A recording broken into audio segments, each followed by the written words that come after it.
My father could have been a great comedian, but he didn't believe that that was possible for him. And so he made a conservative choice. Instead, he got a safe job as an accountant. And when I was 12 years old, he was let go from that safe job. And our family had to do whatever we could to survive. I learned many great lessons from my father, not the least of which was that you can fail at what you don't want. So you might as well take a chance on doing what you love. It's not the only thing he taught me, though. You know, I watched the effect of my father's love and humor and how it altered the world around me. And I thought, that's something to do. That's something worth my time. It wasn't long before I started acting up. You know, people would come over to the house and they'd be greeted by a 7-year-old throwing himself down a large flight of stairs. They would say, "What happened?" And I would say, "I don't know. Let's check the replay." I'd go back to the top of the stairs and come back down in slow motion.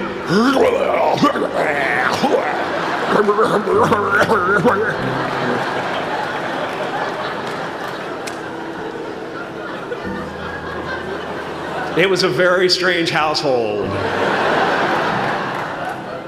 My father used to brag that I wasn't a ham, I was the whole pig.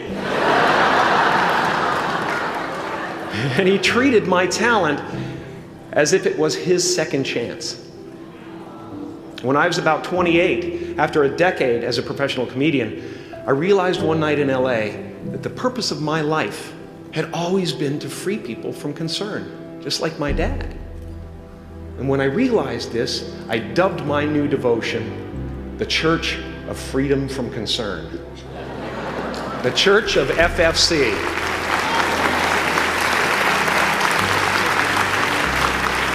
And I dedicated myself to that ministry. What's yours? How will you serve the world? What do they need that your talent can provide? That's all you have to figure out.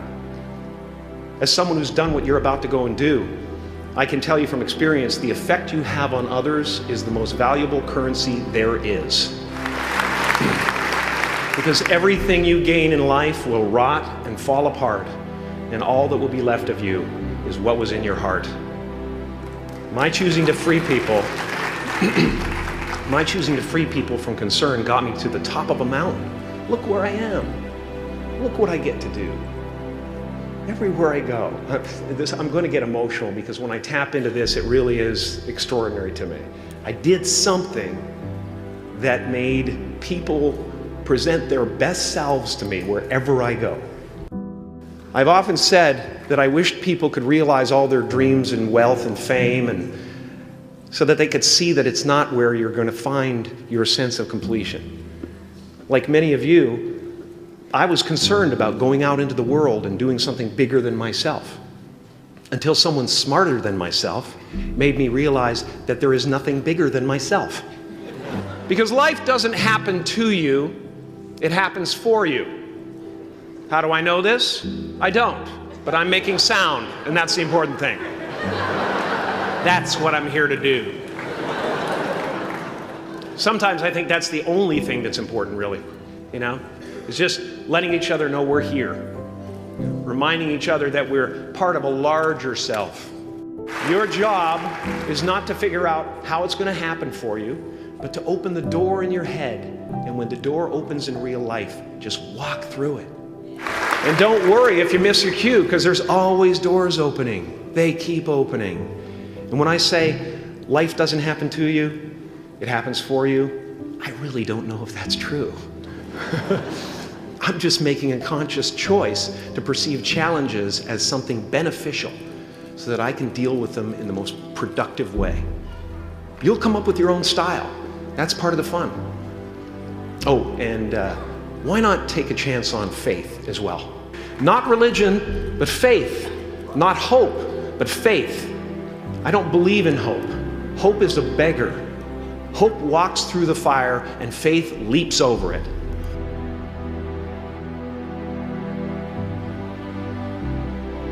I used to believe that who I was ended at the edge of my skin. That I had been given this little vehicle called a body from which to experience creation. And though I couldn't have asked for a sportier model. It was, after all, a loaner and would have to be returned. Then I learned that everything outside the vehicle was part of me too. And now I drive a convertible.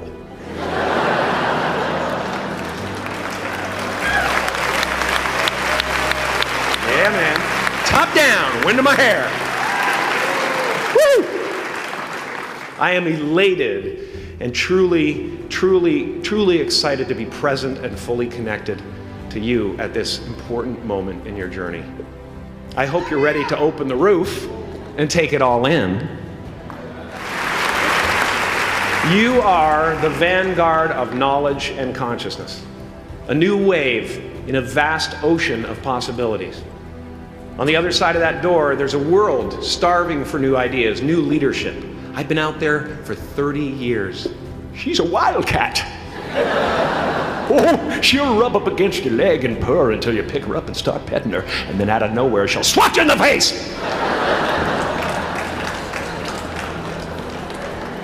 It can be rough out there, but that's okay, because there's soft serve ice cream with sprinkles.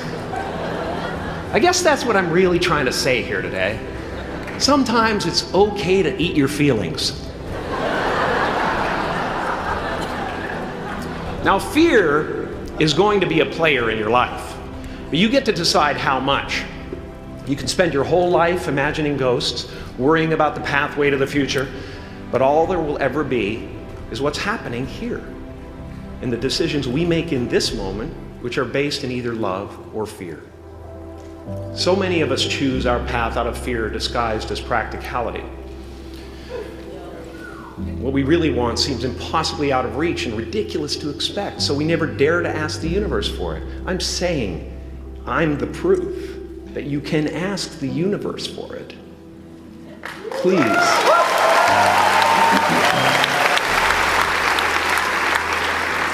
I am at the top of the mountain, and I was, and the only one I hadn't freed was myself, and that's when my search for identity deepened. I wondered who I'd be without my fame. Who would I be if I said things that people didn't want to hear? Or if I defied their expectations of me? And that peace that we're after lies somewhere beyond personality, beyond the perception of others, beyond invention and disguise, even beyond effort itself. You can join the game, fight the wars, play with form all you want, but to find real peace, you have to let the armor go. Your need for acceptance can make you invisible in this world. Don't let anything stand in the way of the light that shines through this form. Risk being seen in all of your glory. My soul is not contained within the limits of my body. My body is contained within the limitlessness of my soul. Now I'm always at the beginning. I have a reset button, and I ride that button constantly. Once that button is functioning in your life, there's no story that the mind could create that will be as compelling. The imagination is always manufacturing scenarios, both good and bad, and the ego tries to keep you trapped in the multiplex of the mind.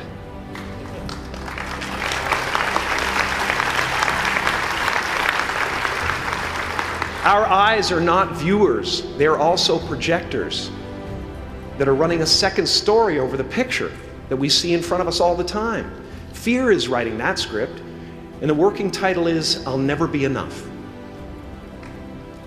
I had a substitute teacher from Ireland in the 2nd grade that told my class during morning prayer that when she wants something, anything at all, she prays for it and promises something in return, and she always gets what she wants. Well, I'm sitting at the back of the classroom, thinking, wow, my family can't afford a bike, So I went home and I prayed for one.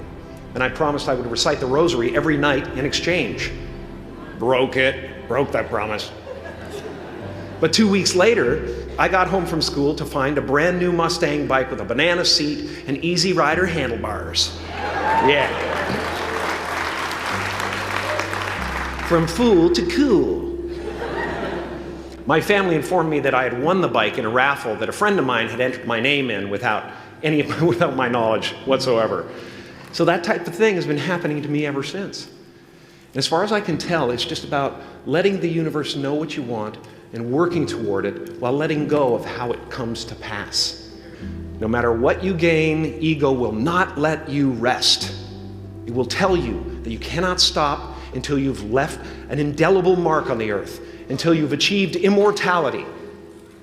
How tricky is this ego that it would tempt us with the promise of something we already possess? Relax and dream up a good life.